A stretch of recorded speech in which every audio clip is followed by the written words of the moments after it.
ಮಕ್ಕಳ ಜೀವನ ಜೊತೆ ಆಟ ಆಡುವ ಸರ್ಕಾರಕ್ಕೆ ಜಿಲ್ಲಾ ಉಸ್ತುವಾರವರಿಗೆ ಜಿಲ್ಲಾ ಉಸ್ತುವಾರವರಿಗೆ ಕೊಡ್ಲೇಬೇಕು ಕೊಡ್ಲೇಬೇಕು ಕೊಡ್ಲೇಬೇಕು ಕೊಡ್ಲೇಬೇಕು ಕೊಡ್ಲೇಬೇಕು.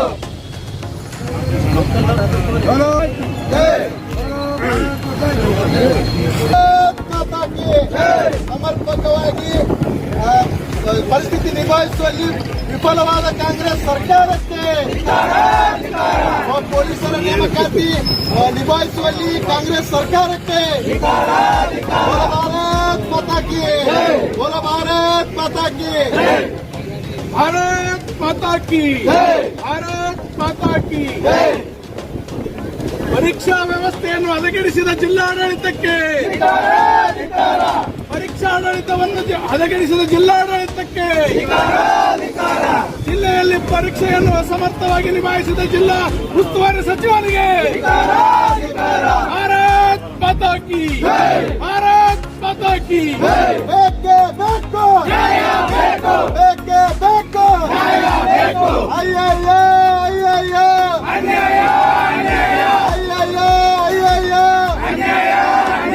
ಬೇಕೇ ಬೇಕು, ಬೇಕೇ ಬೇಕು. ಎಲ್ಲಿಯವರೆಗೆ ಹೋರಾಟ, ಎಲ್ಲಿಯವರೆಗೆ ಹೋರಾಟ. ಮಕ್ಕಳ ಭವಿಷ್ಯ ಜೊತೆಗೆ ಆಟವಾಡಿದ ಕಾಂಗ್ರೆಸ್ ಸರ್ಕಾರಕ್ಕೆ, ಮಕ್ಕಳ ಭವಿಷ್ಯದ ಜೊತೆಗೆ ಆಟವಾಡಿದ ಕಾಂಗ್ರೆಸ್ ಸರ್ಕಾರಕ್ಕೆ, ಮಕ್ಕಳ ಭವಿಷ್ಯದ ಜೊತೆಗೆ ಆಟವಾಡಿದ ಕಾಂಗ್ರೆಸ್ ಸರ್ಕಾರಕ್ಕೆ ಭಾರತ್ ಮಾತಾ ಕಿ. ಡಿಕೆ ಶಿವಕುಮಾರ್ ಅವರಿಗೆ, ಮುಖ್ಯಮಂತ್ರಿಯಾದ ಡಿಕೆ ಶಿವಕುಮಾರ್ ಅವರಿಗೆ, ಜಿಲ್ಲಾ ಉಸ್ತುವಾರಿಯಾದ ಎಂಬಿ ಪಾಟೀಲ್ ಅವರಿಗೆ, ಜಿಲ್ಲಾ ಉಸ್ತುವಾರಿಯಾದ ಎಂಬಿ ಪಾಟೀಲ್ ಅವರಿಗೆ, ಜಿಲ್ಲಾ ಉಸ್ತುವಾರಿಯಾದ ಎಂಬಿ ಪಾಟೀಲ್ ಅವರಿಗೆ ಭಾರತ್ ಮಾತಾ ಕಿ. ಗೃಹ ಮಂತ್ರಿಯಾದ ಪ್ರಿಯಾಂಕಾ ಖರ್ಗೆ ಅವರಿಗೆ, ಗೃಹ ಮಂತ್ರಿಯಾದ ಪ್ರಿಯಾಂಕಾ ಖರ್ಗೆ ಅವರಿಗೆ ಭಾರತ್ ಮಾತಾ ಕಿ, ಭಾರತ್ ಮಾತಾ ಕಿ. ಹೋರಾಟ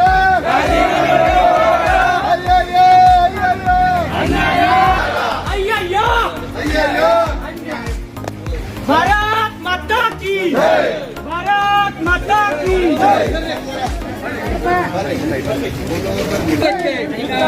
ವಿದ್ಯಾರ್ಥಿಗಳಿಗೆ ಅನ್ಯಾಯ ಮಾಡುವ ಕಾಂಗ್ರೆಸ್ ಸರ್ಕಾರಕ್ಕೆ, ಭ್ರಷ್ಟ ಕಾಂಗ್ರೆಸ್ ಸರ್ಕಾರಕ್ಕೆ, ವಿದ್ಯಾರ್ಥಿಗಳ ಚಲಾಟ ನಡೆಸುವ ಕಾಂಗ್ರೆಸ್ ಸರ್ಕಾರಕ್ಕೆ, ಕಾಂಗ್ರೆಸ್ ಸರ್ಕಾರಕ್ಕೆ.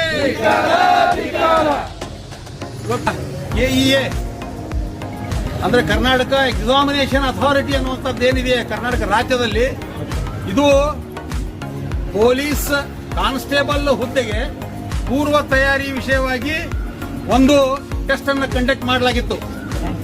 ಈ ವಿಜಯಪುರ ಜಿಲ್ಲೆಯಲ್ಲಿ 61 ಪರೀಕ್ಷಾ ಕೇಂದ್ರಗಳನ್ನು ಗುರುತು ಮಾಡಿದಂತ ಜಿಲ್ಲಾಧಿಕಾರಿಗಳು ತಿಕೋಟದಲ್ಲಿ ವಿಫಲವಾಗಿದ್ದಾರೆ ಅಂತ ಹೇಳಲು ನಾವು ಬಯಸ್ತೇವೆ. ತಿಕೋಟದಲ್ಲಿ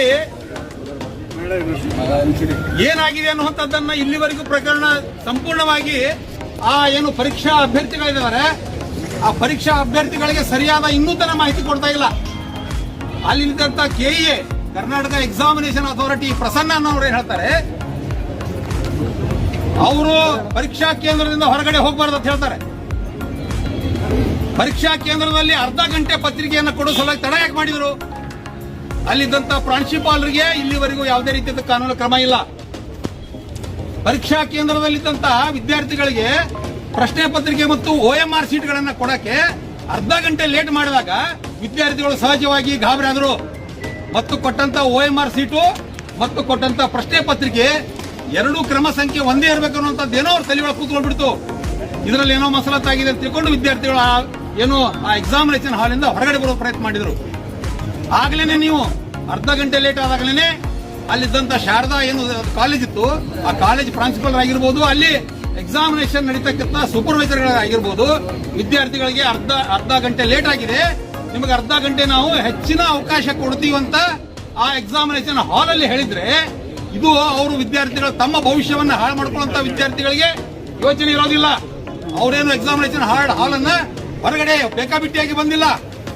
ಈ ಪೊಲೀಸ್ ಇಲಾಖೆಯಲ್ಲಿ ನಮಗೆಲ್ಲ ಗೊತ್ತಿರೋಂಗಿನೇ ಎಷ್ಟೋ ವರ್ಷಗಳಾಯ್ತು ಕರೆದೇ ಇದ್ದಲ್ಲಿ ವಿದ್ಯಾರ್ಥಿಗಳು ನಸಿಕಿನ 5 ಗಂಟೆಗೆ ಗೆದ್ದು ನಾವು ತಮ್ಮ ಯೋಗಾಸನ, ರನ್ನಿಂಗು, ವ್ಯಾಯಾಮ, ವಾಕಿಂಗು, ಹೊಟ್ಟೆಗೆ ತಿನ್ನಕ್ ಅನ್ನ ಇಲ್ಲ ಅಂದ್ರೂ ಸಹಿತ ಭಿಕ್ಷಾ ಬೇಡಿ ಅನ್ನ ತಿಂದು ಇವತ್ತು ವಿದ್ಯಾರ್ಥಿಗಳು ಫಿಸಿಕಲ್ ಫಿಟ್ನೆಸ್ ಆಗಿ ಎಲ್ಲ ಮಾಡ್ಕೊಂಡು ರೆಡಿ ಇದ್ದಾರೆ. ಅಂತ ವಿದ್ಯಾರ್ಥಿಗಳು ಏನು ಆ ಎಕ್ಸಾಮಿನೇಷನ್ ಹಾಲಲ್ಲಿ ಇಲ್ಲ ರಾಜಕೀಯ ಮಾಡಕ್ ಹೊರಗಡೆ ಹೋರಾಟಕ್ಕೆ ಬಂದ್ರ ಏನು ನೀವು ಕಾಂಗ್ರೆಸ್ ಸರ್ಕಾರನವರು ಈ ವಿದ್ಯಾರ್ಥಿಗಳ ಭವಿಷ್ಯಕ್ಕೆ ಭವಿಷ್ಯವನ್ನ ಹಾಳು ಮಾಡ್ತಾ ಇದ್ದೀರಿ. ಇದು ತಮಗೆ ಗೊತ್ತಾಗ್ತಾ ಇಲ್ವಾ? ಡಾಕ್ಟರ್ ಆನಂದ್ ಅವರು ಹೇಳ್ತಾರೆ, ಯಾರು ಈ ಜಿಲ್ಲಾಧಿಕಾರಿಗಳಂತವ್ರು ಹೇಳ್ತಾರೆ, ಅರ್ಧ ಗಂಟೆ ತಡವಾಗಿ ಕೊಟ್ಟಂತ ಪ್ರಶ್ನೆ ಪತ್ರಿಕೆ ಬಗ್ಗೆ ಅವರು ಎಲ್ಲಿ ಉಲ್ಲೇಖ ಮಾಡಿಲ್ಲ.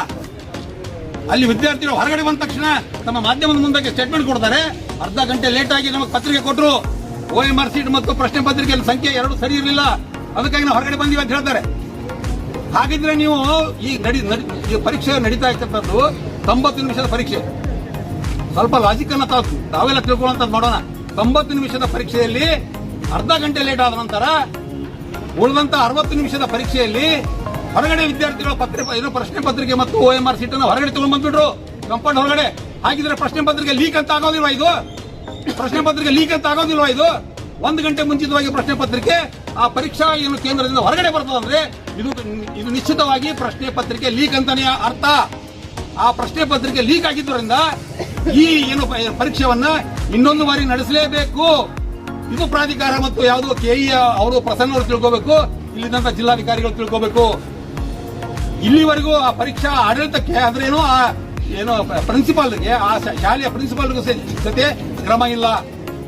ಇನ್ನು ನೀವು ವಾಪಸ್ ಏನು ವಿದ್ಯಾರ್ಥಿಗಳು ಯಾರು ಅಲ್ಲಿ ಹೋರಾಟ ಮಾಡಿ ಕಂಪೌಂಡ್ ಹೊರಗಡೆ ಹೋದ್ರಲ್ಲ ಅವ್ರ ಮೇಲೆ FIR ಮಾಡುವಂತ ಯೋಚನೆ ಮಾಡ್ತಾ ಇದ್ದೀರಿ. ಇದು ಬಹಳ ನೋವಿನ ಸಂಗತಿ. ವಿದ್ಯಾರ್ಥಿಗಳ ಮೇಲೆ FIR ಮಾಡುವಂತ ಯೋಚನೆ ಮಾಡ್ತಾ ಇದ್ದೀರಲ್ಲ, ಇದು ಯಾರ ಒತ್ತಡಕ್ಕಾಗಿ ನೀವು ಯೋಚನೆ ಮಾಡ್ತಾ ಇದ್ದೀರಿ? ಅಸಮರ್ಥ ಈ ಗೃಹ ಮಂತ್ರಿಗಳಾದಂತ ಪ್ರಿಯಾಂಕಾ ಖರ್ಗೆ ಅವರು ಸಾಕಷ್ಟು ದೊಡ್ಡ ಮಾತಾಡ್ತಿರಲ್ಲ. ವಿಜಯಪುರದಲ್ಲಿ ಆದಂತ ವಿಚಾರ, ತಿಕೋಟದಲ್ಲಿ ಆದಂತ ಒಂದು ಪರೀಕ್ಷಾ ಒಂದು ಕೇಂದ್ರದಲ್ಲಿ ಆದಂತ ಘಟನೆ ನಿಮ್ಮ ಕಿವಿಗೆ ಬೀಳ್ತಾ ಇಲ್ವೇನೋ? ಸರ್ಕಾರ ಏನು ಕಿವುಡಾಗಿದೇನೋ? ಹೀಗಾಗಿ ಅದಕ್ಕಾಗಿ ನಾನು ಹೇಳ್ತೇನೆ, ಈ ಹೋರಾಟದ ಮುಖಾಂತರ ಇಲ್ಲಿದ್ದಂತ ಉಸ್ತುವಾರಿ ಸಚಿವರಾದಂತಹ MB ಪಾಟೀಲ್ ಅವರಿಗೆ ಮತ್ತು ಆಡಳಿತ ಹುದ್ದೆಯಲ್ಲಿದ್ದಂತ ಡಾಕ್ಟರ್ ಕೆ ಆನಂದರ್ ಅವರಿಗೆ, ಜಿಲ್ಲಾಧಿಕಾರಿಗಳಿಗೆ ಈ ಹೋರಾಟದ ಮುಖಾಂತರ ನಾವು ಒಂದು ಸಂದೇಶ ಕೊಡಕ್ಕೆ ಬಯಸ್ತೇವೆ. ಆ ಅನ್ಯಾಯಗೊಳಗಾದಂತ ವಿದ್ಯಾರ್ಥಿಗಳಿಗೆ ಮತ್ತು ಆಗಲೇ ಪ್ರಶ್ನೆ ಪತ್ರಿಕೆ 1 ಗಂಟೆ ಮೊದಲೇ ಹೊರಗಡೆ ಬಂದಂತ ಪ್ರಶ್ನೆ ಪತ್ರಿಕೆ ಲೀಕ್ ಅಂತ ಘೋಷಣೆ ಮಾಡಿ ಇನ್ನೊಂದ್ಸರಿ ನೀವು ಪರೀಕ್ಷೆಯನ್ನ ಕಂಡಕ್ಟ್ ಮಾಡಬೇಕನ್ನುವಂತ ಹೋರಾಟದ ನಮ್ಮ ಆಗ್ರಹ ಇದೆ. ಮತ್ತು ಈ ಮುಂದಿನ ದಿವಸನಾಗ ಇದನ್ನು ನೀವು ಇದೇ ರೀತಿ ಮುಂದುವರಿಸಿದರೆ ಬಹಳ ದೊಡ್ಡ ಹೋರಾಟ ಆಗಬೇಕಾಗುತ್ತೆ.